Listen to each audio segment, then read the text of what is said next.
है कितने कैमरे? हाँ, तो एजेंडा रेडी गाइस? रेडी। यहाँ पे वो मैं हूँ। एजेंडा नंबर 1 हाँ? श्री शिवलाल ने श्री लफंगे लफंगे ओ लफंगे बस, आप नहीं, ये लफंगा, ये क्या हो रहा है? मैं 10 लाख लेता हूँ या 15 लाख लेता हूँ, उन्होंने उसको 1 करोड़ कर दिया। मैं आपको 1 करोड़ देता हूँ, आप मेरी फिल्म में काम कीजिए। और 1 करोड़ जब किया तो आर्टिस्ट दीवाना हो गया और उसने फिल्म में हाँ बोल दी। और इस तरीके से आर्टिस्टों की रेट बढ़ते चले गए और इनन्यूमरेबल अमाउंट में जो है वो पहुंच गए। तो अब वही बुरी हालत है। जो नए वाले लड़के हैं वो भी आते हैं तो वो करोड़ में सोचते हैं, कहाँ करेंगे? अभी तबीयत अब कैसी है? ठीक है? क्योंकि I had my knee operated, knee operation हुआ, ठीक हो जाएगी। 2-3 महीने लगेंगे, then I will be all right. Sir वापस आप फिर आ जाओगे फील्ड पे और कोई देखो, अभी फिल्में जो मैं बनाऊंगा, जो लिखूंगा, वो अपने बेटों के लिए लिखूंगा।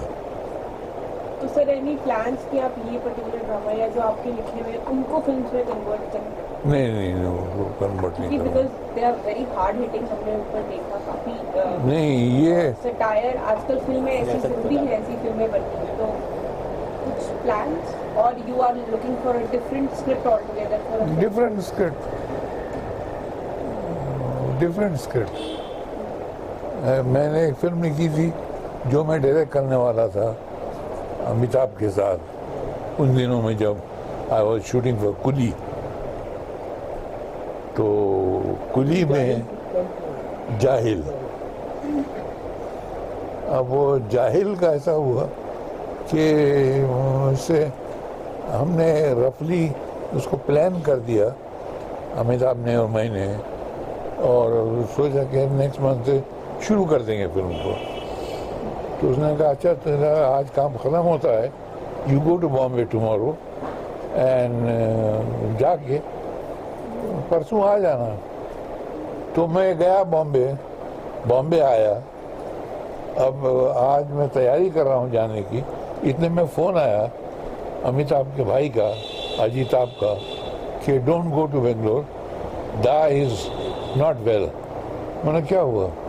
कहता है उनको शूटिंग में एक पंच लग गया है शायद, और उसके पेट में दर्द है।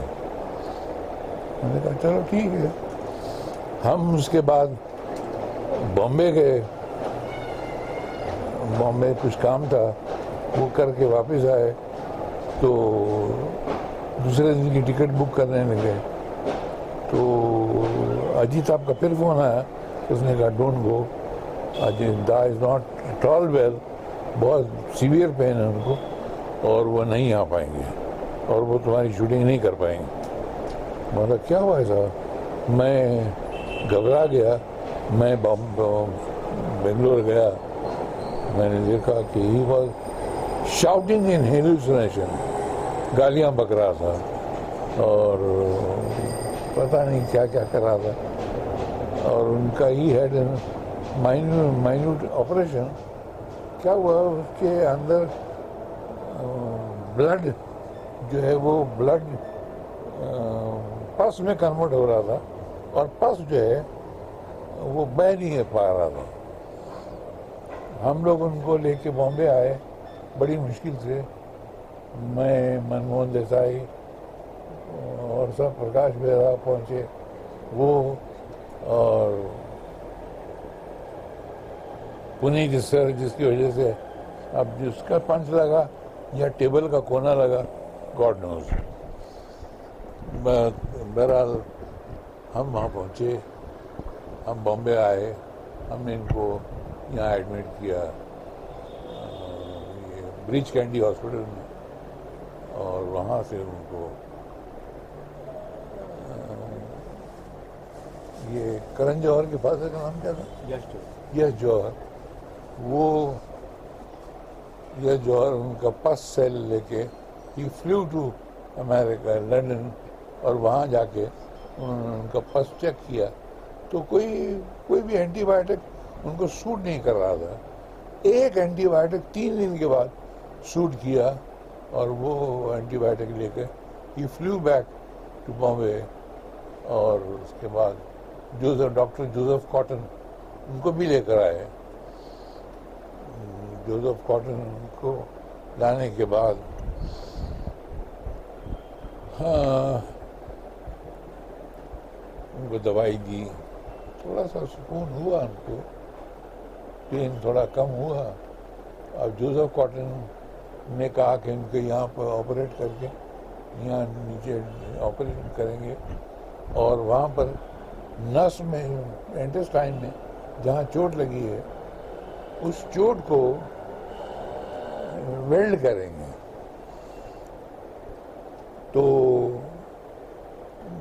अमिताभ ने ऐसे पूछा कि doctor what are my chances. Doctor वहाँ के तो बड़े बड़े ब्लंट होते हैं, उन्होंने कहा वेल 50-50, 50% आप जिंदा रहेंगे या नहीं रहेंगे। वो डर गया बेचारा, हम सब रो पड़े, या अल्लाह उसको रहम कर। और पूरे इंडिया में, पूरे वर्ल्ड में ये खबर फैल गई कि Amitabh Bachchan is standing on the death threshold. सब ने पूजा पाठ शुरू की, सब ने इबादतें शुरू की, सब ने दुआएं शुरू की, प्रार्थना शुरू की और इस तरीके से वो आदमी अच्छा हो गया। बहरहाल तो मेरी फिल्म जो है ये वहाँ से बॉम्बे अच्छे होने के बाद ही केम टू बॉम्बे।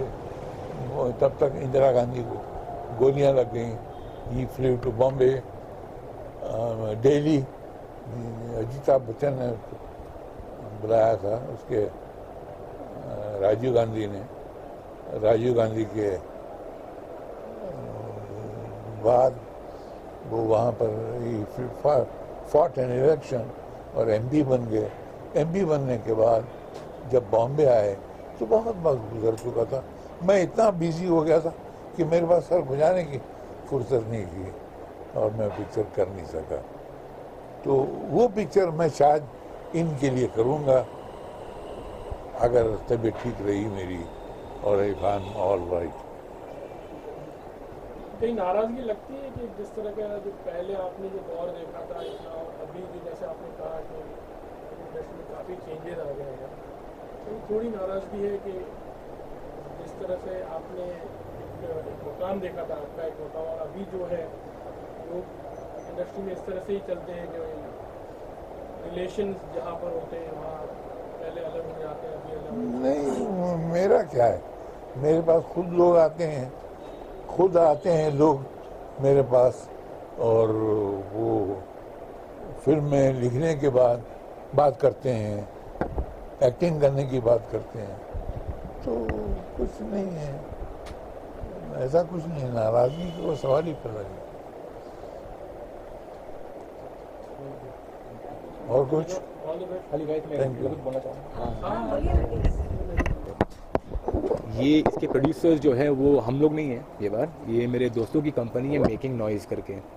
ये तन्मय रंजन जो राकेश रंजन जी का बेटा है वो, जो बलराम प्रसाद भैया बना है वो है, और लौरा मिश्रा, ये लोग मिलके ये कंपनी लॉन्च की है मेकिंग नॉइज़, जिससे हम लोग हमारे डैडी के काफ़ी प्लेस हम लोग उसमें इंशाल्लाह ये फरवरी के 22 को जो हम लोग ओपनिंग कर रहे हैं, उसके बाद हम लोग मार्च में इसके काफ़ी फेस्टिवल करने वाले, काफ़ी शोज़ करने वाले हैं।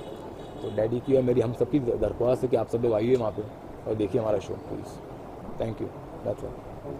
आप कुछ बोलेंगे? एक प्ले जो मैं लिखने वाला हूँ गुजराती में लिखा था ज़माने में, माफ़ कर जो आ नाटक नहीं था है, और इसको हिंदी में था यारों मुझको माफ़ करना। ये नाटक नहीं होगा। ये प्ले था कि अगर ड्रामा न हो, ड्रामे में दो चीज़ें बहुत इम्पोर्टेंट होती हैं, एक तो पैसा और एक लड़की। अगर लड़की न हो तो कुछ लोग लड़की के लिए आते हैं, वो चले जाते हैं, और कुछ लोग चाय के लिए, नाश्ते के लिए आते हैं और वो चले जाते हैं। तो अगर ये दो इम्पोर्टेंट चीज़ें न हो तो लोग प्ले छोड़ के चले जाते हैं। तो वो प्ले ज़रूर देखिएगा, माफ़ कर जो नाटक नहीं था, यारों मुझको माफ़ करना, ये नाटक नहीं होगा। ये हमारे प्ले में लड़की तो एक है। मैंने आज तक कभी लड़कियों के प्ले लिखे ही नहीं, कभी नहीं लिखे। ये लोग इनके यहाँ आ जाती है लड़कियाँ, मगर मैं ताजुब होता है, तो मैं उनको डायरेक्ट नहीं कर पाता क्योंकि फिल्म की क्षमा वो तो जी जी जी नहीं, फिल्म की बात अलग है ना, फिल्म बगैर औरत के तो बन ही नहीं सकती है। थिएटर अलग मीडियम है, वहाँ पे सर खुद। Thank you so much guys, thank you, ठीक हो जाओ इंशाल्लाह। Thank you so much. Thank you.